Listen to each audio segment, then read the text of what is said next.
City Begpur road पर वाक़या Usman complex cash and carry का इफ्तिताह कर दिया गया, जिसमें मुल्क के नामवर अफसरान और सियासतदानों ने शिरकत की।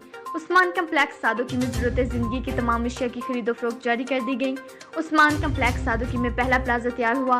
उस्मान कम्प्लेक्स के मालिक मियाँ गुलजार और Usman complex cash and carry के ऑनर मियाँ एहसान, डिप्टी डायरेक्टर मियाँ Sabir, deputy commissioner Sheikhupura Asghar Joiya, DSP कामों की हाशिम गुज्जर, SHO थाना सदर कामों की राना सरवर और साबका चेयरमैन सादोकी चौधरी गुलफाम वर्क ने इफ्तिताई तकरीब में खुसूसी शिरकत की।